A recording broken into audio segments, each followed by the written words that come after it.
Oh boy. Je sais que on a laissé, il nous restait une leçon sur notre série. On va la mettre un peu de côté, on va y revenir après la conférence. Donc aujourd'hui, nous allons parler de la foi et de la peur. Maintenant, qui a déjà ressenti la peur dans sa vie? Oh boy. Ok. Maintenant, qui a déjà exercé la foi dans sa vie? Maintenant, ok. Qui a déjà eu à exercer les deux en même temps? Est-ce que ça a marché? Ça ne marche pas. Regardons un peu le livre de Proverbes. Proverbe 18, verset 21. Proverbe 18, verset 21. Alléluia.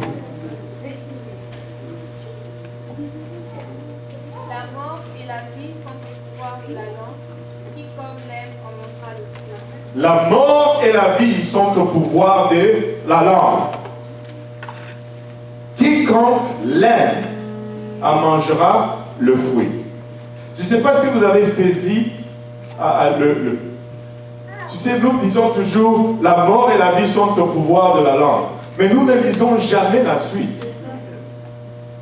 Quiconque l'aime en mangera le fruit. Qu'est-ce que ce verset dit? Ce verset dit, quiconque aime la mort va en manger le fruit. Et quiconque aime la vie va en manger le fruit. Et la mort et la vie sont au pouvoir de la langue. Ce que tu confesses, c'est ce que tu vas recevoir. Oh boy. Combien d'entre vous aimeriez à partir de ce moment reculer en arrière et effacer des choses que vous aviez dit? Alléluia. Vous savez, la peur ou la crainte est le contraire de la foi. Et les deux ne peuvent coexister. Les deux ne peuvent pas opérer ensemble. Tu ne peux pas éliminer la peur dans ta vie. Tu ne peux pas éliminer la crainte dans ta vie. Mais ce que tu peux faire, c'est de ne pas laisser cette crainte influencer tes décisions. Si un lion apparaissait ici, on n'aura pas d'autre choix que d'avoir peur. Mais si on laisse cette peur nous envahir et diriger notre décision, il y en a qui ne vont pas bouger. Avez-vous déjà vu des gens que lorsque quelque chose d'effrayant vient, ils ont tellement peur qu'ils ne bougent pas. Et des fois, il faut même pipi.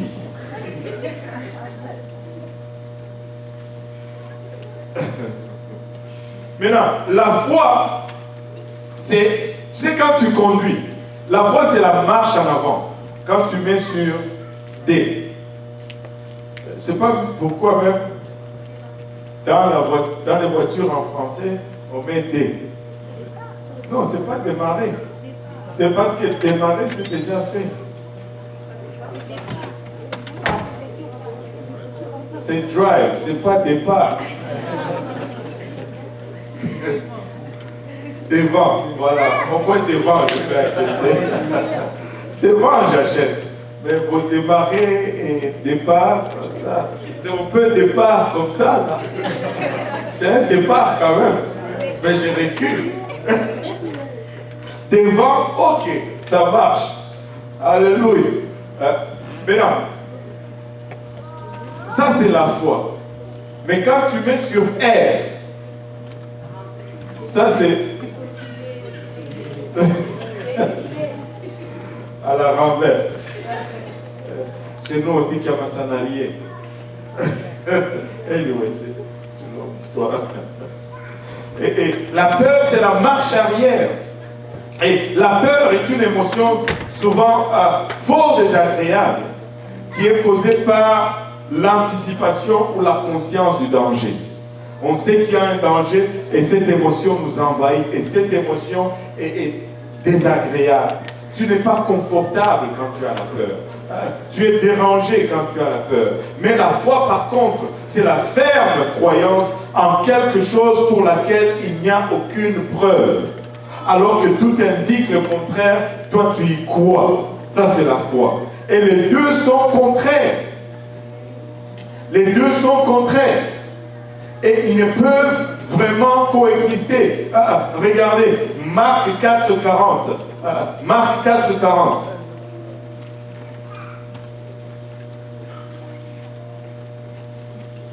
Puis il leur dit, pourquoi avez-vous ainsi peur? Comment n'avez-vous point de foi? Pourquoi avez-vous ainsi peur? Ils étaient tellement remplis de peur que la foi était absente. Tu ne peux pas avoir et la peur et la foi en même temps. Pourquoi avez-vous ainsi peur? Comment n'avez-vous point de foi? La foi et la peur finissent toujours par s'exprimer dans nos paroles et nos actions. Vous savez, quand tu as la peur, même si tu la caches, éventuellement elle influence tes décisions. Éventuellement elle influence ce que tu dis. Éventuellement elle influence ce que tu fais. Et quand tu as la foi, ça se voit aussi par ce que tu dis. Ça se voit aussi par ce que tu fais. Ça se voit dans ton attitude. Vous savez, j'ai travaillé à la SPCA pour un moment. Là, on nous avait formé que si tu vas pour te saisir d'un chien, ça marchait seulement pour les chiens. Les chats, oublie ça. Les chats, là, tu ne peux rien faire qui vaille. Mais les chiens, tu sais que tu peux intimider un chien. Et quand un chien voit que tu as peur, lui, il attaque encore. Mais si tu lui montres que tu n'as pas peur, il va reculer, peu importe combien il est agressif. Je me suis trouvé dans des situations où je devais rentrer dans une maison à longueur et me saisir d'un chien qui était abandonné, mais qui était devenu agressif. Et là, je suis rentré avec ma canne, mais quand j'étais à la porte, il venait, il voulait manger la porte. Et là, j'ouvre la porte, je mets ma canne à l'intérieur, il avance et là, il recule un peu, il devient grand. Et moi, je rentre ma tête aussi, je le gronde aussi. Hey, tais-toi, recule! Et puis tu vois, il recule là. Et puis, je fais un pas, juste pour montrer que j'ai peur. Mais s'il pouvait lire à l'intérieur de moi. Alléluia. Donc, je suis rentré. Je lui dis, hey! Plus il aboyait sur moi, plus j'aboyais aussi sur lui. Enfin, je grondais sur lui. et jusqu'à ce que, il s'est rendu compte que, moi je le dominais, il reculait, moi j'avançais. Quand il voulait sauter sur moi, moi aussi je feignais de sauter sur lui. C'était la seule façon de survivre. Parce que sinon, j'étais mordu, quoi. Et jusqu'à ce que j'ai passé le sangle là sur son cou et je l'ai sorti de là. Dans cette lutte, il fallait agir et ignorer totalement sa peur. Et très souvent, quand le chien voit que tu as peur, il va te courir après comme ça. Mais la foi et la peur finissent toujours par s'exprimer dans nos paroles et dans nos actions. Et nous devons apprendre à dompter notre peur et plutôt à exercer notre foi. Regardez Job. Job 3, verset 25 nous dit ceci.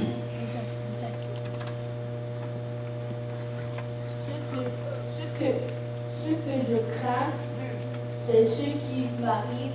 Ce que je redoute, c'est ce qui m'atteint.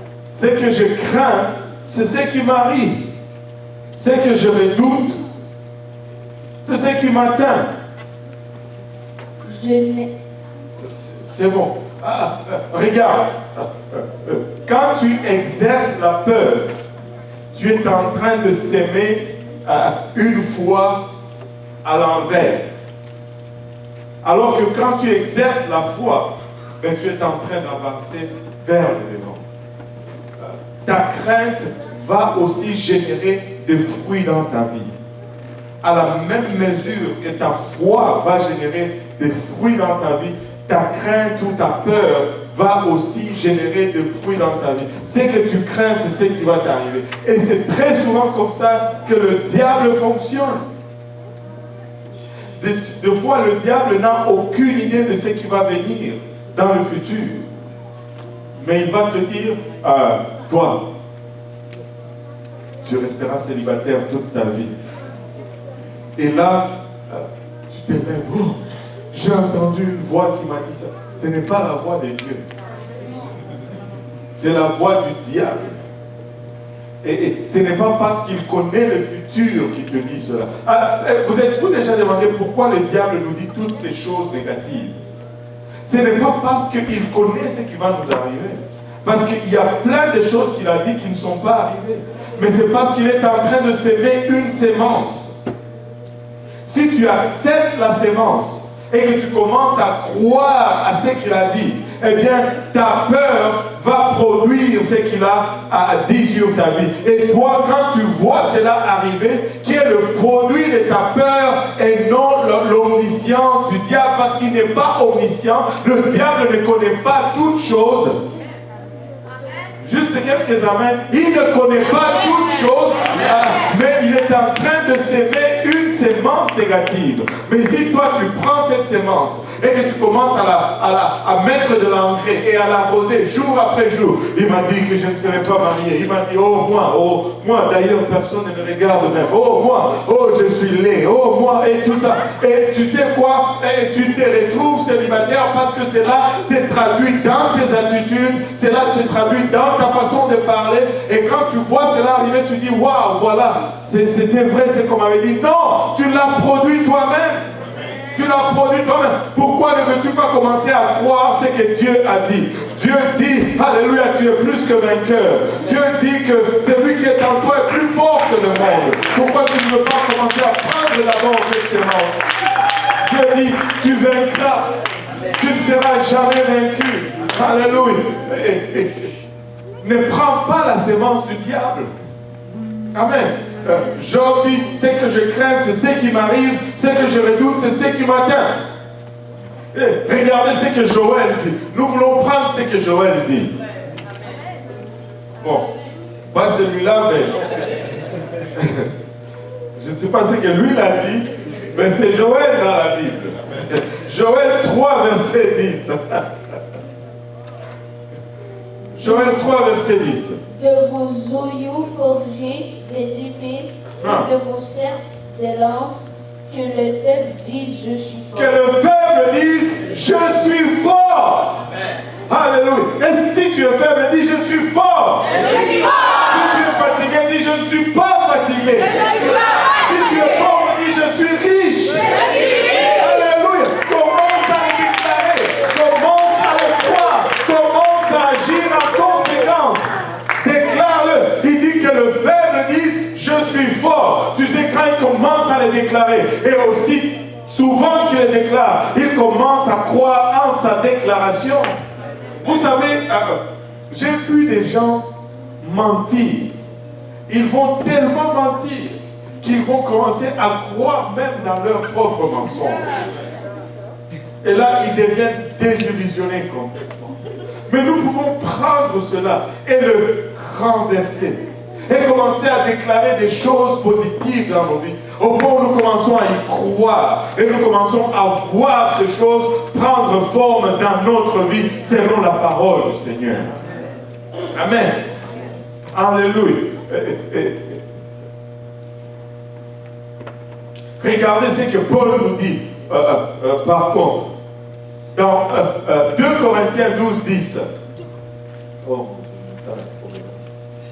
2 Corinthiens 12, 10. Rapidement. C'est pourquoi je me plais dans les faiblesses. Je me plais dans les faiblesses. Et non, je me plains dans les faiblesses. Il n'y a pas de haine là. Je me plais, pas de haine. Amen. Je me plais dans les faiblesses. Dans les outrages. Dans les calamités. Dans les persécutions. Dans les détresses. Pour Christ. Car quand je suis faible. C'est alors que dire ici? Paul est en train de reconnaître tout simplement que peu importe la situation, Dieu est sur le trône. Qu'est-ce que nous avons chanté tout à l'heure? Dans les bons et dans les mauvais moments, assis sur le trône, oui, toi seul est Dieu. Car toi seul est Dieu. Bien avant le temps, avant que tu ne sois né, il était Dieu.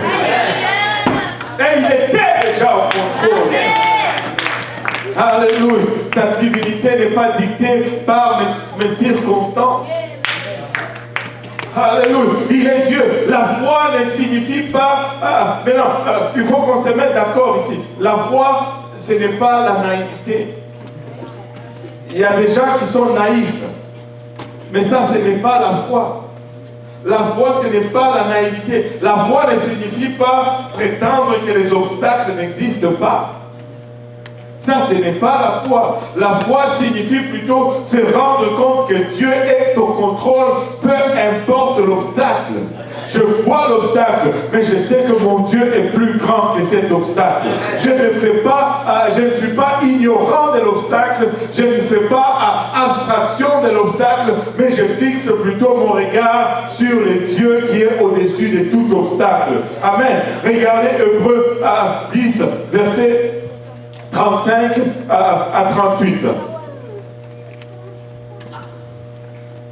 N'abandonnez donc pas vos assurances. N'abandonnez donc pas votre assurance. Et ça ne parle pas de l'assurance vie. Amen. Ni l'assurance auto. Ça parle de cette foi en Dieu. N'abandonnez donc pas votre assurance. À laquelle est attachée une grande rémunération. Une grande rémunération. Car vous avez besoin de persévérance. Alléluia. Si tu lis dans la Bible de Derby, ce mot persévérance, il dit car vous avez besoin de patience. Amen. Vous savez, il y a une chose que si tu le fais, tu vas toujours triompher de toute situation. Si tu prends la foi et tu la couples avec la patience, tu es invincible dans le royaume de Dieu. Amen. Si tu prends la foi, tu la couples avec la patience, parce que l'ennemi, très souvent, il nous a à l'usure. Mais prends la foi et couple-la avec la patience. Oh. Foi et patience. Regarde ton voisin. Foi et patience. Foi et patience. Afin qu'après avoir accompli la volonté de Dieu. C'est là où nous avons des problèmes. D'abord, nous devons accomplir la volonté de Dieu. Mais nous voulons partir sur notre propre volonté. Alors, ne m'abandonnez pas là maintenant. Vous étiez avec moi depuis le début là, ne me lâchez pas. Vous obteniez ce qui vous est promis. Après avoir accompli la volonté de Dieu. Vous allez obtenir ce qui vous est promis. Mais si tu es hors de la volonté de Dieu, laisse tomber. Amen. Et verset 37. Encore un peu de temps, celui qui doit venir viendra. Il ne tardera pas. Et mon juste vivra par la foi. Par la foi. Écoute, si tu vas survivre dans le royaume, tu dois avoir la foi. Mais s'il se retire, mon âme ne prend pas plaisir en lui. Oh boy. Si tu te retires de la foi, l'âme du Seigneur ne prend pas plaisir en toi. C'est quand même dur. Vous pouvez avoir la foi pour quelque chose jusqu'à ce qu'elle se produise ou qu'elle arrive. Amen. Quand tu as la foi et la patience, tu vas voir la chose arriver. Vous pouvez avoir la foi pour quelque chose jusqu'à ce qu'elle se produise. Ou vous pouvez avoir la peur ou la crainte de quelque chose jusqu'à ce qu'elle se produise aussi. Regardez deux personnages ici. Il y a un personnage auquel les pentecôtistes sont souvent allergiques. mais c'est une personne extraordinaire dans la Bible. Et c'est la personne de Marie. On est allergique à Marie, on a peur quand on cite Marie. Oh non, non, mais calme-toi. C'est un exemple extraordinaire dans la parole de Dieu qui est Marie. Regardez, on va regarder Marie d'abord dans le livre de Luc chapitre 1, versets 46 à 49. Et Marie dit, mon âme exalte le Seigneur. Mon âme exalte le Seigneur. Et mon esprit se réjouit en Dieu mon Sauveur. Alléluia. Ceux qui étaient catholiques savent que nous chantions ceci. Vous rappelez? Mon âme exalte le Seigneur. Exulte mon esprit en Dieu mon Sauveur. Il s'est penché sur son humble servant.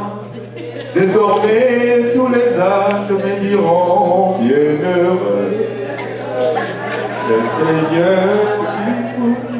Anyway, vous n'avez pas été à la messe, vous. Hein? Alléluia. Mais gloire à Dieu quand même.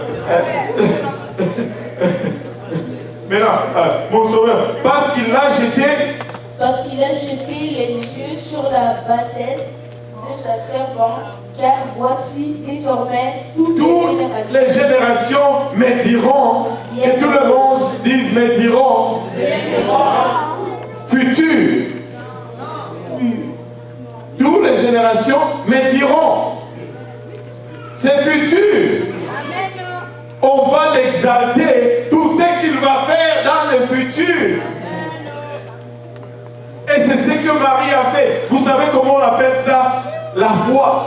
L'ange venait de lui dire qu'elle allait tomber enceinte. Elle n'avait pas connu d'homme.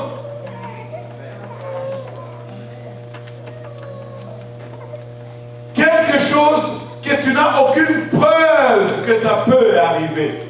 Mais elle a cru dans le Seigneur. Et elle a dit qu'il me soit fait selon sa volonté. Encore une fois, la volonté de Dieu te fait recevoir la promesse de Dieu. Écoutez, nous devons avoir la foi. Nous devons exercer notre foi. Qu'est-ce qui est plus improbable qu'une femme qui n'a point connu d'homme qu'elle tombe enceinte? Tu as plus de chances de te faire frapper par la foudre que cela n'arrive. Tu as plus de chances d'être frappé par une voiture que cela n'arrive.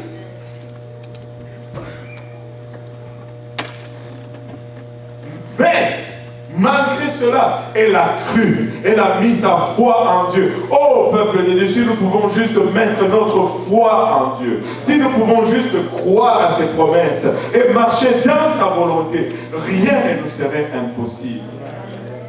Rien ne nous serait impossible. Voici désormais toutes les générations me diront bienheureuses, parce que le Tout-Puissant a fait pour moi de grandes choses. Son nom est saint. Bon, écoutez, regardez ici. Marie n'est pas encore enceinte, mais elle dit, il a fait de grandes choses. L'ange venait de lui dire que cela va arriver. Mais néanmoins, elle dit, il a fait. Il a fait. Là, il l'a fait, je le reçois. La Bible nous dit, si tu demandes quelque chose et que tu crois que tu l'as reçu, Marie a cru qu'elle l'a déjà reçu. Waouh! Waouh, waouh, waouh! Oh, Dieu m'entend. Alléluia. Lisons rapidement Psaume 34, versets 4 et 5.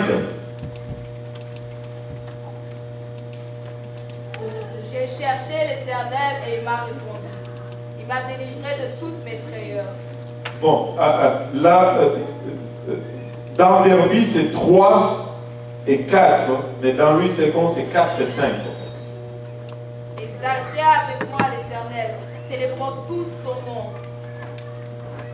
J'ai cherché et il m'a répondu, il m'a délivré de toutes mes frayeurs. Quand David écrivait ce psaume, ses ennemis étaient encore à ses trousses. sa délivrance n'était pas encore acquise. Ses craintes étaient encore en lui. Mais il dit, néanmoins, il m'a délivré. Il m'a déjà donné, je reçois et je commence déjà à l'exalter. Je commence déjà à le louer. Comme si j'avais déjà reçu ce qu'il m'a promis. Est-ce que Dieu a promis à quelqu'un quelque chose ici? Pourquoi ne veux-tu pas juste le louer pour ce qu'il t'a promis? Alléluia. Comme si tu l'avais déjà reçu. Comme si il t'avait déjà donné. Alléluia. Parce que tu te dis, il a fait pour moi les bonnes choses. Je crois que c'est que Dieu m'a promis. Il va me le donner.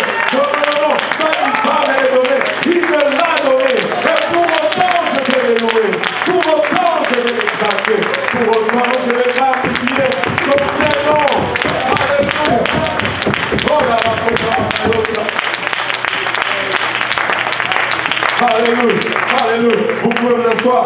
Marie et David sont en train de magnifier. Que tout le monde dise magnifier.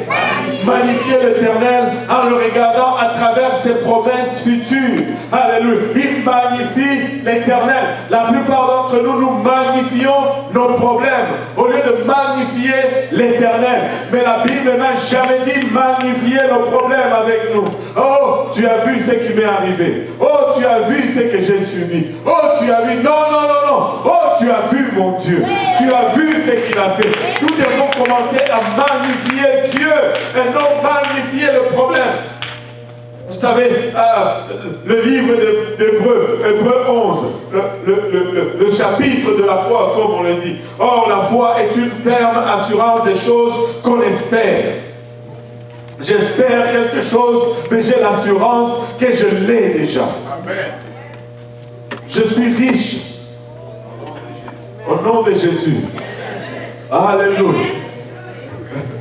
Et je veux déjà marcher comme si je l'étais. Je vais agir comme si je l'étais. Je ne veux pas craquer ma carte de crédit. As-tu déjà vu un riche craquer sa carte de crédit? Jamais. Oui, peut-être tu es pauvre parce que tu craques ta carte de crédit. Anyway, on ne va pas rentrer. Ça va être dans la leçon sur les finances. Or, la foi est une ferme assurance des choses qu'on espère, une démonstration de celles qu'on ne voit pas. Pour l'avoir possédée, les anciens ont obtenu un témoignage favorable. Un témoignage favorable parce qu'ils ont cru. Ils sont bougés. Si tu lis ce chapitre, tu vas voir que ces gens se sont levés et ils ont agi sur la promesse de Dieu comme si elle était déjà accomplie alors qu'ils n'avaient rien dans les mains. Amen. Nous devons avoir la foi. La foi prend les jumelles de la vie et regarde. Vous savez, qui a déjà lu les tuniques bleues ici? N'est-ce pas extraordinaire cette bande dessinée? Les tuniques bleues, c'est très drôle. C'est très comique. Maintenant, dans une des numéros, je pense une, je ne sais pas si c'était paru comme... vous savez, Blutch, il fait toujours des choses bizarres. Il a pris la carabine du sergent, il a pris la jumelle, il a monté à l'envers. Alors, ils sont partis pour chasser le bison parce qu'ils en avaient besoin pour la troupe. Là, le sergent prend sa jumelle et il vise. Et les bisons arrivent. Mais sa jumelle est à l'envers. Là, tu lui dis, tire, sergent, tire. Lui dit, non, attends encore un peu qu'il approche. Tire, sergent, tire. Non, laisse-le approcher encore un peu. Tire, sergent, pouah. Et le bison rentre dans le sergent, la carabine revole. Et puis le sergent qui se relève, il est très fâché, il regarde sa carabine, sa jumelle était montée à l'envers. Il dit, qui est cet imbécile qui a monté? Et Blutch a disparu. Quand tu prends tes jumelles et que tu regardes à l'envers, les choses s'éloignent. Mais quand tu regardes à l'endroit, les choses se rapprochent. Maintenant, la foi, c'est comme prendre les jumelles de la vie et regarder dans la bonne direction. Regarder à l'endroit. Les promesses de Dieu se rapprochent. Mais quand tu as la peur, tu regardes au fond, dans l'envers. Et c'est comme si tu vois toutes les promesses de Dieu loin, inatteignables. Et c'est ce que certains d'entre nous faisons. Change ces jumelles de direction et tu vas avoir cette meilleure perspective. Quand tu regardes à l'envers dans des jumelles, tout ce qui devait être grand devient petit. Et ça te trompe, ça t'induit en erreur. Regardez, 12 espions sont entrés dans la terre promise. Ils ont exploré la terre promise. Parce qu'ils avaient peur, qu'est-ce qu'ils ont dit à leur sortie? Nous étions à leurs yeux et aux nôtres comme des sauterelles. Leurs jumelles n'ont servi qu'à magnifier le problème. Ils ont vu leur problème plus grand que leur Dieu. Savez-vous qu'est-ce qui leur est arrivé? On ne se souvient même plus où leurs noms sont mentionnés. À part ceux qui étaient avec moi dans l'étude biblique le mardi de la semaine passée, la plupart d'entre vous ne savez même pas où trouver le nom des 10 espions incrédules dans la Bible. Même certains qui étaient dans l'étude biblique ont déjà oublié. Bon, voyez.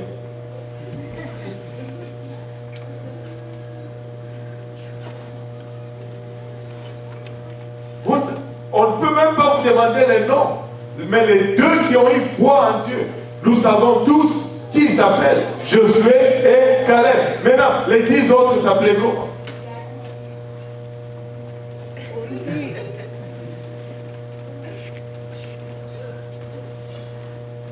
Vous ne savez même pas le chapitre dans lequel vous... Même pas le livre. Exode, c'est même pas dans le livre. Oublie ça.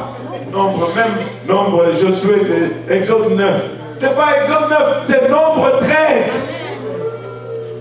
Vous ne savez même pas où trouver ces espions.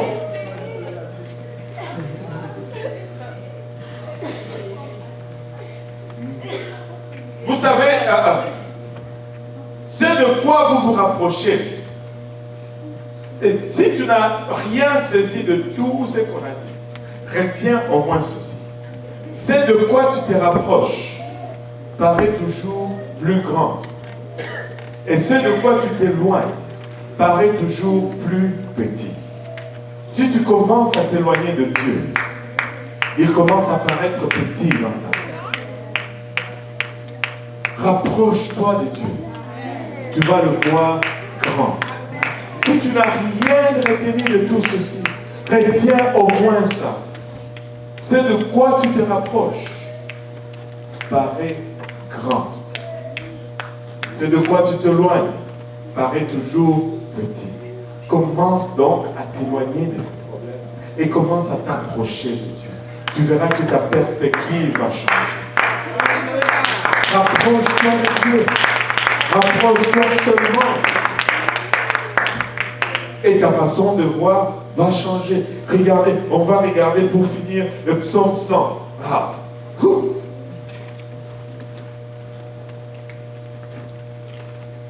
Psaume 100, c'est juste 5 versets. On va regarder les 5 versets ensemble.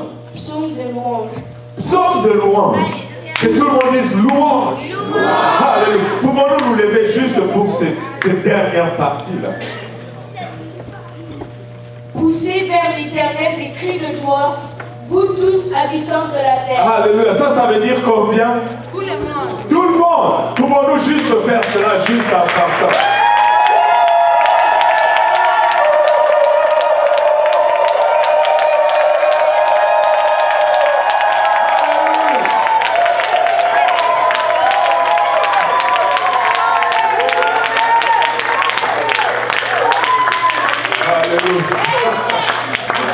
Attends un peu.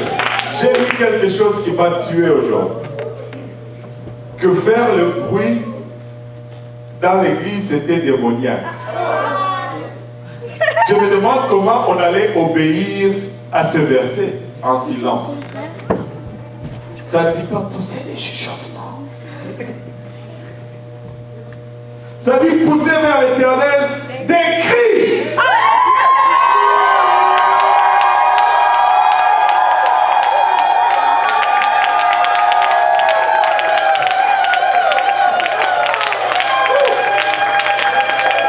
Et ça dit pour tous habitants de la terre. Ça veut dire si tu ne pousses pas des cris de joie vers l'Éternel, tu désobéis à cette parole.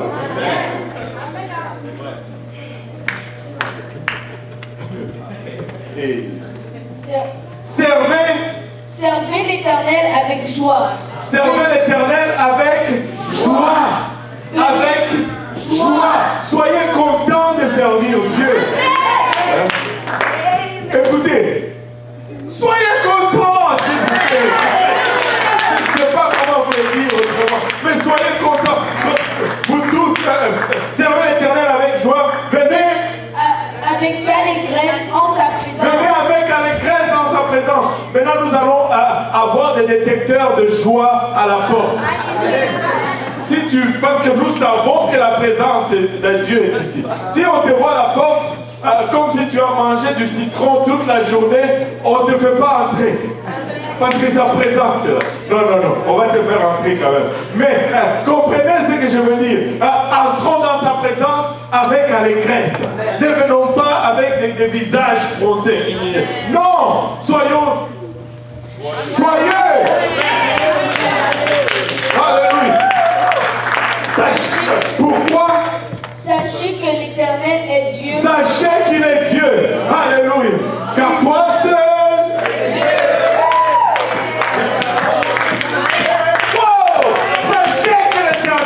Dieu. Sachez que lui seul est Dieu. Oh Seigneur, aide-nous. Sachez que l'Éternel est Dieu.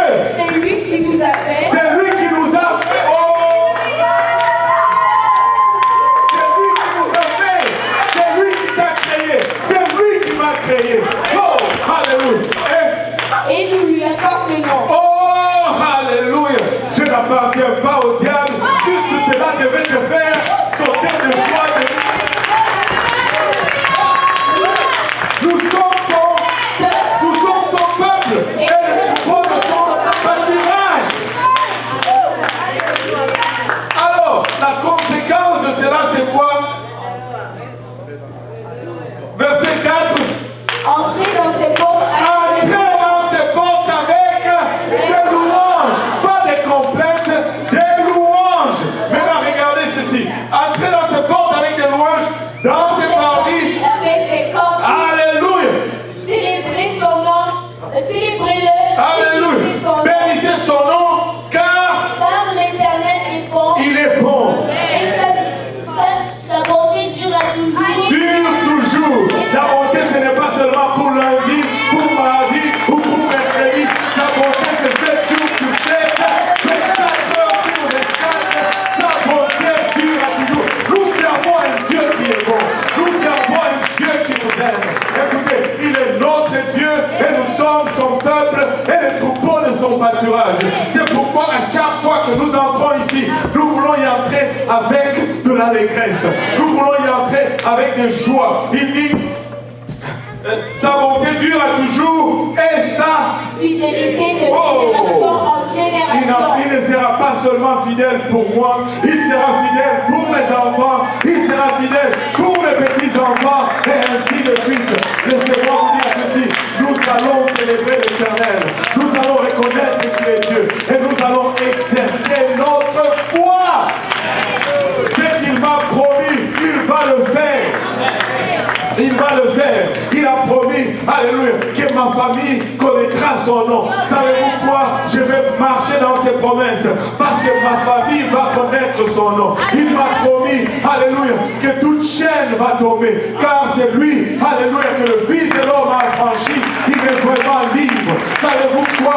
Toute chaîne va tomber et je vais être réellement libre. Il a promis qu'il va pourvoir à tous mes besoins. Il a dit, regardez les oiseaux du ciel. Est-ce qu'ils ne mangent pas? sont-ils plus importants que toi à mes yeux? Arrête de pousser des regards inquiets. Arrête de regarder et avoir de l'inquiétude dans tes yeux. Alléluia. Réveille-toi et réalise que Dieu est Dieu. Et il est assis sur le trône. Dans les mauvais et dans les bons temps, il reste Dieu. Alléluia. En tout moment, il est sur le trône. Il est sur le trône. La peur ne vient pas de Dieu. La peur vient du diable. Débarrasse-toi de cette peur.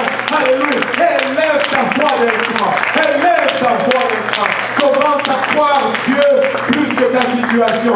Ne mets pas la foi dans ta situation. Tu sais, quand tu dis ça va vraiment mal, que je ne vais pas m'en sortir, tu as plus de foi dans ta situation.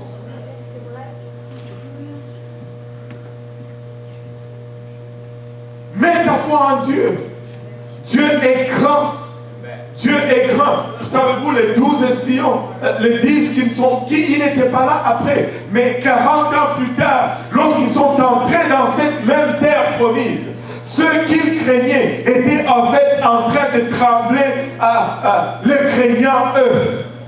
La Bible nous dit que Rahab dit que la force s'est évanouie de tous nos voyants. 40 ans auparavant, lorsque vous avez quitté l'Égypte, nous avons vu ce que Dieu a fait. Comment il a ouvert la mer rouge pour vous. Comment vous avez dévoué au Gué-Sion, alléluia, à l'interdit. Comment nous avons eu peur. Lorsque vous quittiez l'Égypte, nous avons eu peur. Sais-tu quoi? Le jour que Dieu t'a rempli du Saint-Esprit, le diable a commencé à avoir peur de toi. Le jour que tu as été baptisé au nom de Jésus-Christ, le diable a commencé à avoir peur de toi. Change un peu de perspective. Élève un peu ta foi, juste pour un moment. Réalise qui tu es. Réalise en qui tu crois. Alléluia. Il est Dieu. Et il est assis sur le trône. Certains d'entre vous, vous restez seulement dans les portes. Vous restez seulement dans ces portes. Ne restez pas dans ces portes. Entrez dans ces parvis. Quand tu es dans les portes, qu'est-ce que la Bible nous dit? Entrez dans ces portes avec des louanges. Mais quand tu entres dans ces parvis, ce ne sont plus des louanges, c'est des cantiques. C'est des cantiques. Les louanges, c'est pour ce que Dieu a fait. Mais les cantiques, c'est pour ce que Dieu va faire. Mais laissez-moi te poser une question, juste une question aujourd'hui, avant de finir. Ce que tu as besoin maintenant, est-il plus grand que ce que Dieu a déjà fait dans ta vie, ou est moins que ce que Dieu a fait dans ta vie? Si tu regardes ton futur, est-ce que tu réalises que tu as besoin de plus ou besoin de moins? Wow. De plus. Si tu es vraiment honnête, tu vas dire, j'ai besoin de plus. Mais maintenant, si vraiment ce dont tu as besoin est plus que ce que Dieu a déjà fait dans ta vie, ce que tu es en train de prononcer sur ta bouche doit être plus que ce que tu as déjà prononcé dans ta passé. Tes louanges doivent être plus que ce que tu as déjà loué. Ton adoration doit être plus que ce que tu as déjà fait. Magnifie le Seigneur avec toi. Exactement.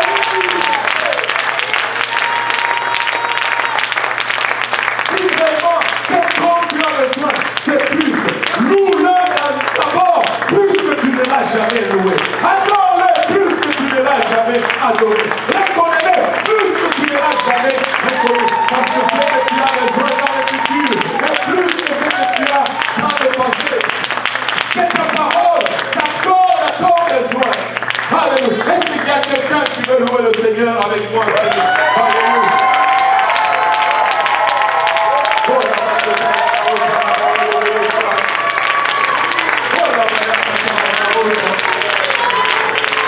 Dans le nom de Jésus. Vous savez, laissez-moi vous donner l'exemple de la foi. Le frère Jean-Yves travaille pour 911. La semaine passée, c'était Halloween. Vous savez qu'est-ce qu'ils ont fait à Halloween? Ils ont adoré le diable. Ils ont sémé cette sémence négative. Ils ont rendu toute l'atmosphère inductive au mal. Et savez-vous qu'est-ce qu'ils ont récolté? Le mal, la mort, au point où même 911, il y avait des attentes à 911 à cause des crimes, des schizophrènes qui disparaissaient pour des heures. C'était un chaos dans la vie à cause de cette adoration qu'ils ont fait durant la fin de semaine. Lundi et mardi, 911 étaient débordés. Et si nous pouvions juste renverser cela pour un moment, si nous pouvions adorer le Dieu de paix pour un moment, si nous pouvions exalter, alléluia, le Prince de gloire pour un moment. Le pouvoir de la vie et de la mort se trouve sur la main. Et quiconque lève en mange le fruit. De quel fruit tu vas faire tes délices aujourd'hui? Le fruit de la vie ou le fruit de la mort? Le fruit de la foi ou le fruit de la tête? Alléluia. Nous croyons que Dieu va faire. Nous croyons qu'il va faire. Alléluia. Nous croyons, alléluia. 90 cœurs et plus pour notre conférence. Nous croyons que nos familles, nos bien-aimés vont venir à Dieu. Nous croyons que ceux qui ne connaissent pas dans cette ville vont les connaître. Alléluia. Dans le nom de Jésus, nous croyons, nous croyons, nous croyons. Et nous aimons le fruit de la repentance. Nous aimons le fruit de l'évangélisation. Nous aimons, alléluia, le fruit des promesses de Dieu, dans le nom de Jésus. Dans le nom de Jésus. Dans le nom de Jésus. Alléluia, Seigneur, alléluia, Seigneur.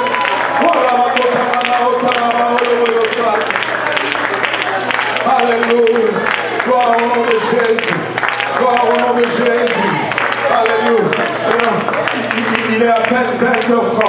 Si nous pouvons transformer ces lieux dans une salle de louange et d'adoration extrême, si nous pouvons transformer cette salle dans une salle de prière, alors que ceux qui veulent se faire baptiser vont aller se faire baptiser, Pasteur Lionel, si tu peux y aller et t'échanger, mais nous allons louer le Seigneur.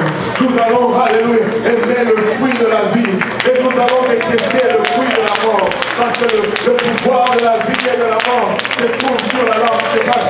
Alléluia. Nous allons avoir 3 baptêmes au nom de Jésus-Christ. Alléluia. Alléluia. Nous pouvons louer le Seigneur. Nous pouvons exalter le Seigneur ensemble. Nous pouvons magnifier, alléluia, notre Dieu ensemble. Parce que nous croyons dans le fruit de la vie. Parce que nous croyons dans le fruit de l'évangile. Dans le nom de Jésus, dans le nom de Jésus, magnifiez le Seigneur avec moi. Exaltons son Saint-Nom ensemble.